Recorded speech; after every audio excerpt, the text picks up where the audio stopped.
everybody, welcome to Lauren's Crazy Pet Show. We are continuing our holiday celebration in East Hartford at the Harley-Davidson with Bikers Against Animal Cruelty. Say hello to Rosalie, who invited us here for this wonderful event. It's photos with Santa. Yes, we're having a wonderful time. They not only have dogs, they not only have cats, but we just saw a ferret. This is so cute. Every pet is invited. A man came in with a parrot on his shoulder for a couple of years.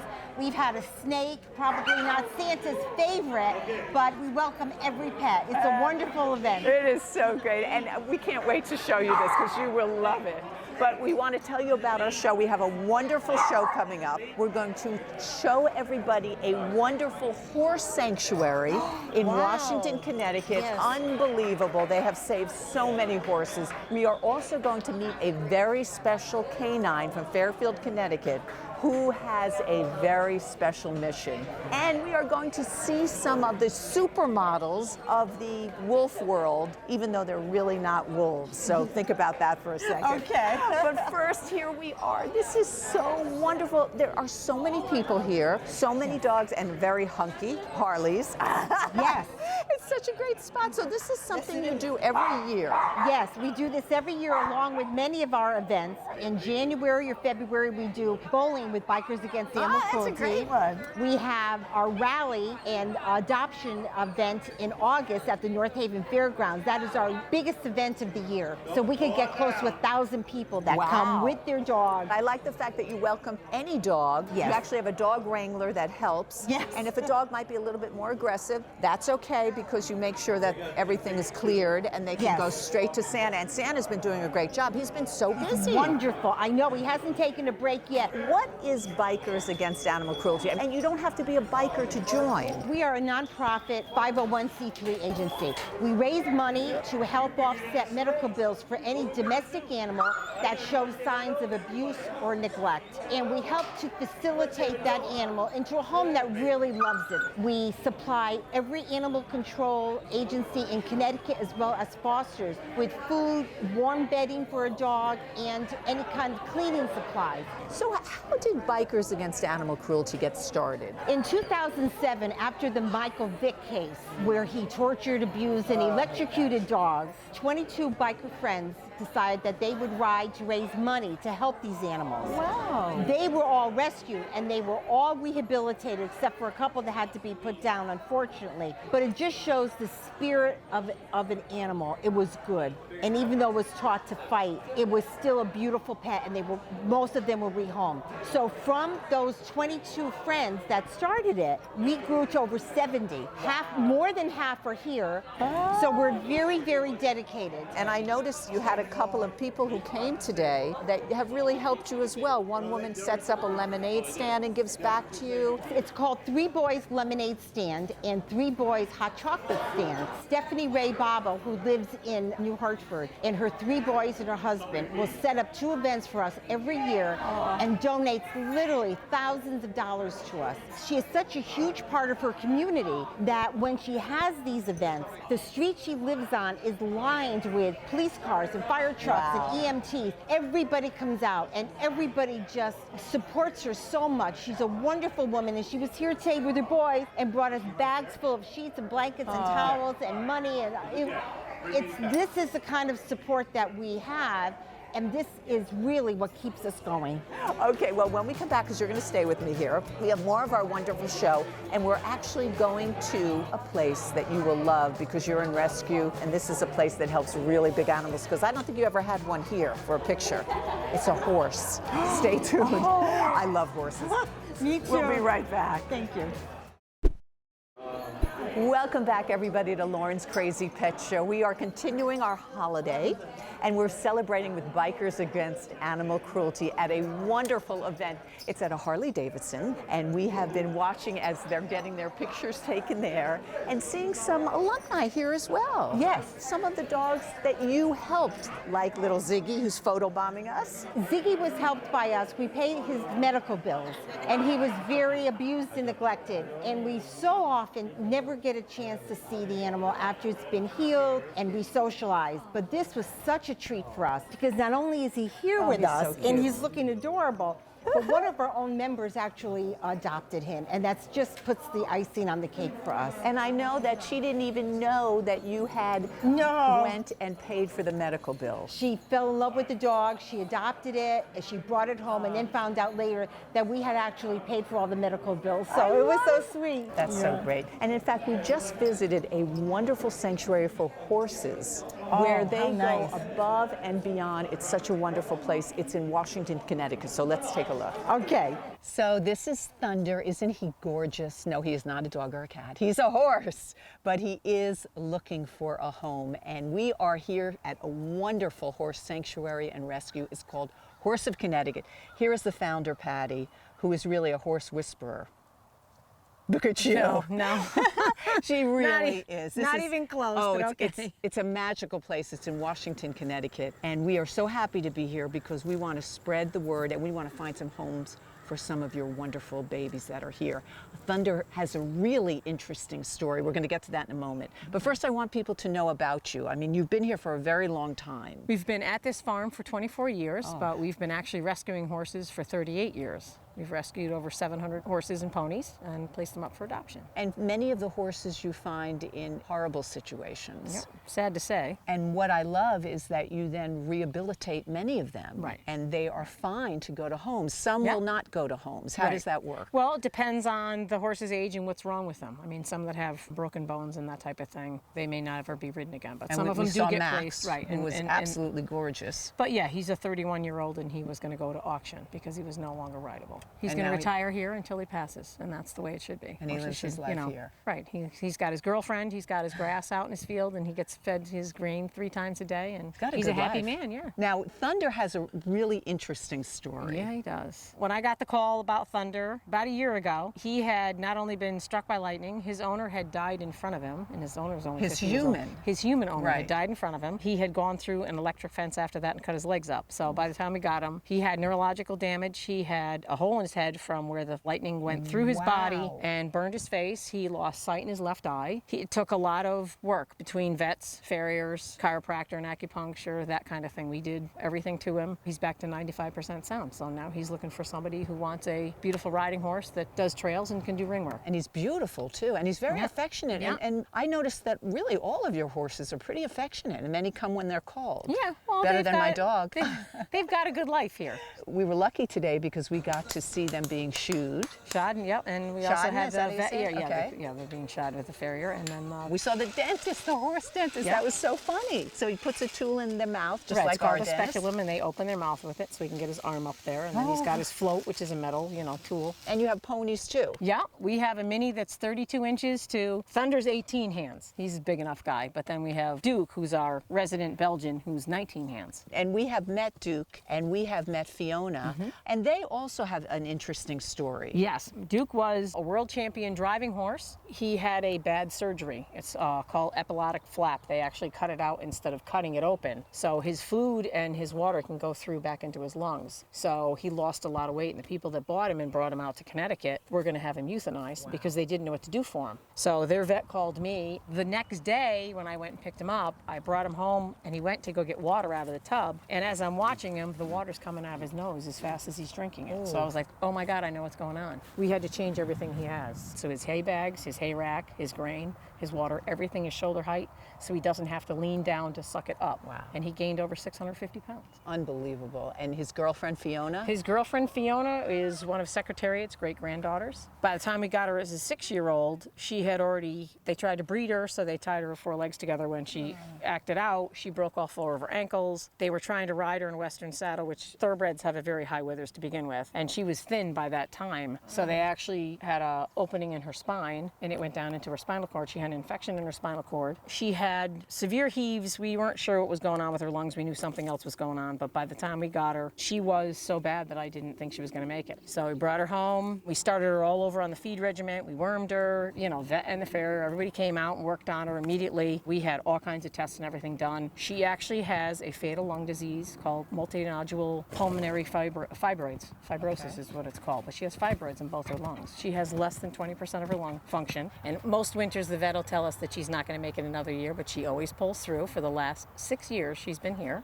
and so every year we have a birthday party on her birthday in March. And look at her, she's beautiful. And we got a really good bill of health on her this spring, which is, amazing. She's actually breathing better than she was last year. Well, kudos to you and everything you do. And of course, that's one of the things that you're looking for, not only for people to adopt it, but not everybody can. I mean, I wish I could, I don't have the area. But people can sponsor and they can volunteer. How does that work? Well, the volunteering people, they don't have to even know how to take care of horses. They can just give us a call, come up for a tour, and we'll show them, the horses here, as like Reggie behind you, that just love attention, love to go for walks, love to be groomed. They love to be adored because they're spoiled. And every little bit helps. You also have a wonderful tack shop. Yeah. I show you what I got. Beautiful boots, and they're new, and I love them, and the money goes back to Horse of Connecticut. So wasn't that great? Wonderful. And they've done It really so is, many. yeah. It's just a marvelous place. It is, it really is, yeah. Okay, but when we come back, we are going to have more of our holiday special with Bikers Against Animal Cruelty, and we're even going to see a couple of Harleys. Stay tuned, we'll be right back. There you go. Welcome back to Lauren's Crazy Pet Show as we continue our holiday celebration. I'm here with Rosalie, who is from Bikers Against Animal Cruelty, and you can see we are surrounded by Harleys. Which, you know what? One day I would love to get one. I love that red one back there. They're beautiful. And I know you want to give them a shout out because they host this wonderful Photos with Santa event. Every year they are so exceptionally gracious to invite us back. This is Gengras Harley-Davidson motorcycles on Governor Street in East Hartford. Not only is the showroom beautiful, the customer service is outstanding. Very nice. But the gift shop is incredible. There's a gift there for every biker on your list, and even people that aren't bikers. Just and they have beautiful items. Things for pets, which are really cool. Yes, they have they like do. bandanas, they have little coats, they have little collars. It's very, very I cool. know, it's adorable. I yeah. love it. And I noticed that a lot of your members are veterans. Oh, yes. So we salute them and all of you veterans out there. And now we have a story about a very special canine, a police dog, who is on a mission to support veterans. Wow. He's really, he's still my heart. How special. I know. Here we go. Let's take a look. Okay. This is Canine Jake, and he is truly unique. He's a full-time police dog for the Fairfield, Connecticut Police Department, but he's also on a mission to spread awareness about PTSD and the terrible toll it's taken on our nation's veterans. And this is Jake's partner, his human partner, Sergeant Irizarry, and we are just so thrilled. I mean, this mission is so unusual. Jake might be one of maybe just one Correct. of canines who do this even across the United States and the world. That's right, that's right. Yeah, Jake has a very special mission. Outside of being a regular police canine and being part of the police force, he is also helping bring awareness to PTSD suffered by so many combat veterans and our first responders as well. And people don't even realize what a big problem this really is and absolutely. continues to grow. 20 veterans a day are ending their lives due to PTSD. So if I could help bring that number even down by one, I've done all the work I can do. It's just such an honor to be part of such an important mission to help the veterans and first responders out there to help remove that stigma of, I'm suffering, I've seen too much, I don't know how to deal with it, and they end up tragically ending their life or doing something terrible. How did you decide that this would be one of his missions? Because we want to remind people, Jake, he has other duties as well. Absolutely. Well, this was born from the idea of a veteran who committed suicide in the town of Fairfield a couple of years ago named Jake Pettit. Jake Pettit was a combat vet with the Marine Corps who suffered from PTSD and tragically ended his life. Responding to that call myself as a supervisor and assisting with the investigation, I felt a personal connection not only to Jake and his family, but to what he was about, because I have 3 sons, all of which are veterans, and my oldest son is a Marine Corps veteran as well, and in fact served in the same province in Afghanistan as Jake Pettit did. A couple months after that, I was approached by Nick Mazurek, which is one of Jake Pettit's closest friends, and they had raised some money to help bring awareness to PTSD with a GoFundMe account that was set up in Jake's name. they approached me and they were like, you know what, Sarge, we know you guys are publicly funded canine unit. We would love to donate that money under one condition. And he proposed to me that we named our next canine Jake. I took that offer and I said, you know what, not only are we going to name our next canine Jake, but we're going to help bring awareness to PTSD the same way that Jake Pettit tried to do for so many through social media and stuff. So that's kind of how the Canine Jake mission was born. And I'll tell you, it's been incredible ever since. Oh, I know. I mean, I've seen him in action, and it's really amazing. It's amazing not only when he's out at events and people are responding to him as, you know, a canine, but when he is also visiting veterans. Oh, absolutely. As sort of an ambassador. Well, Jake right now, he was just certified as a certified therapy dog, which is just unbelievable. Police canine to have that. Jake, as a puppy, was named Enzo. Canine Enzo was raised with kids with special needs because they were looking to have this dog do some social kind of work. And then here I come along with my mission. I don't have a dog yet. And the Hometown Foundation stepped up and they said, we have just a dog for you. And even his uniform is a tribute to the human Jake. There are some Marine Corps patches, and one in specific has Jake Pettit's name patch. It says Pettit on it that he wore during wartime, and Canine Jake wears that as part of his patrol uniform. Jake's badge number, number 22. The truck is labeled as number 22, and it's all to help bring awareness to 22 veterans committing suicide every single day due to PTSD. Recent stats show that number dropped down to 20, but we're looking to drop it down to 0, and that's our mission. That's amazing. And not only on this mission, but like he has his own job to do also. Oh, yeah. So the training that goes into this is amazing, and today we're seeing a little bit of it. It's a tremendous amount of work that's put into a police canine, between the hours and the repetitions that you have to do with narcotic stuff and just the basic care. Jake is a 2-year-old dog, and anyone that knows dogs knows at 2 years old, you're still a puppy, and Jake has a tremendous amount of energy. So what I like to do is I bring him out to a park like this and just throw the ball, let him run and get it out of him and come back. So we'll do that every single day. Then we do some obedience and some disciplinary work, and then we also do some narcotics training every single day because he's a certified narcotics detection canine. What is he like at home? I understand he has furry brothers and sisters, and even a couple of horses he enjoys. He does. He has 2 American Staffordshire Terriers. Rico, the boy, and him are just fine. Now the girl, Cora, she's a little bit different. She's very territorial, so I got to keep an eye on them. Yeah, absolutely. And horses he even loves? Absolutely, yeah. We have horses at home, and come to find out that Jake Pettit also worked at a horse farm. So to see Jake's relationship with the horses carry through, it's like Jake Pettit's with us every single day. I also want people to know that you can always use funding for the mission and also for the Fairfield canines, because people think it's just all paid for, but it's not. It really isn't. I mean, and I'm proud to say that it's a publicly funded account. So the canine unit, we run strictly on donations. So everything from the dog food to the vet bills to the equipment to the training, it's all done through donations. And you see this truck and you say, oh my God, they've got a lot of money to spend. No, this was all done through donations and to help drive our mission. So any support we receive from the public is so appreciated, because without that public support, we wouldn't be able to function. Isn't he just the best? Oh, wasn't that so special? Yeah, it really was. I love him. I love him so much. And I know you have a story about a vet who really helps others. Yes, one of our newest members, Nick, and his family, he is a Coast Guard veteran, and during the government shutdown, when nobody was getting a paycheck, he was actually collecting gift certificates to bring down to the base for families that had more children that needed to have put food on the table. He was collecting for other people and not himself. He owns a rescue, he's a foster, and he has a huge heart, and he's just a wonderful guy. He's a veteran. He's got to meet Canine Jake. Yes, he would love it. Okay, when we come back, we have another fabulous story. Stay tuned.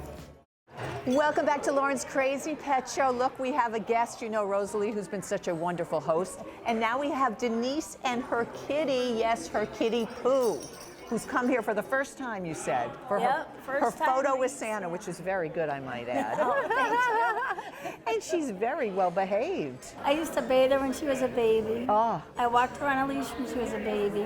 Oh, I love her. She's so precious. And how old did you say she is? 23, which is 108 in human years. Wow, I love it. That's incredible. Ah, and I could see Santa loved her too. This is a great photo. I'm so glad you stopped by, Denise. Thank you so much, Pooh. Thank you for having Here me. is your beautiful little photo, because now we're going to take a look at a wonderful story. They call them Maine wolves, but they're not really wolves. They're like foxes on supermodel legs. Wow. So, yeah, I know. Let's take a look. We're at the Connecticut Beardsley Zoo. So we introduced you to those precious tiger cubs, and they are not the only wonderful babies that are here at the Connecticut Beardsley Zoo. Greg, these are the cutest wolves I've ever seen, but they kind of look like a cross between Yeah, a well, wolf actually, and a fox. we call them fox on stilts here at the zoo because they actually do look more like a fox.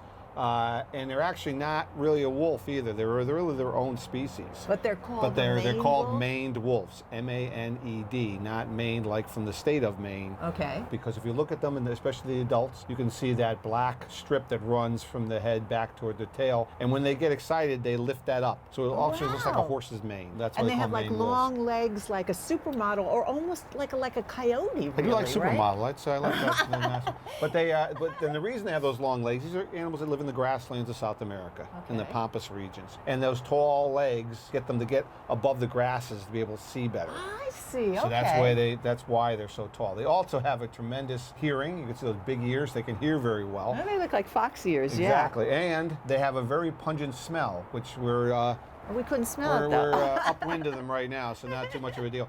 But they do have a very pungent smell, and again, that's very important for them when they're in the wild. They can smell each other through that grasslands, especially when Wow. it's too tall. They are an endangered species, not critically endangered this time, but the reason why we have this grasslands area here, we call the Pampas Plains area at the zoo, is because we want people that can be concerned about the grasslands also. A lot of people think about the endangered animals in the world, they think about the rainforests. Yes. But in reality, a lot of the grasslands around the world are endangered also right now, so these are the animals that live there. This is the first time here at the zoo we've ever had Maine wolf pups. Wow. So we're really You excited have to three have of that. them? And we had three. We found also that the males calm the females down. Oh my goodness. And what they do is they make the female feel secure, and that way she's not nervous when she gives birth. So our Wow. male did a tremendous job of that. It's a real He family is- affair, right? He is the protector of this group. If you try to go in there, he would come after you. Wow. Not as much she would, but he would definitely Isn't protect that you. interesting? So the whole family, with the tigers, the family does not stay together.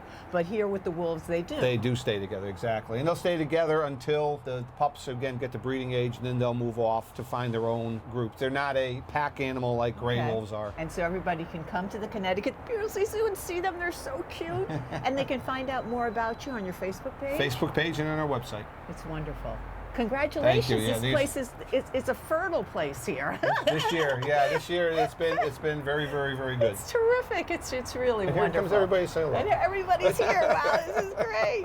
So aren't they amazing? I mean, they're a little older now, but they're Yes. still absolutely adorable. And it's really an example of just one of the species that the Connecticut Beardsley Zoo has helped to preserve, because they are endangered. They're a beautiful animal, absolutely Beautiful. beautiful. I know. Yes. And their legs. I wish I had legs like No, me too. that. So we have had such a wonderful time here. Thank you so much. Rosalie, I want everybody to know where they can get in touch with you. It's Bikers Against Animal Cruelty. We really are like family. You can go online to bikersagainstanimalcruelty.org. We have a very strong Facebook presence. You can join online. We'd love to have you. Thank you for having us today. Thank It's a you great way very to much. celebrate Thank the you. holiday. Thank you all for joining us. And this has been Lauren's Crazy Pet Show. Thank you very much.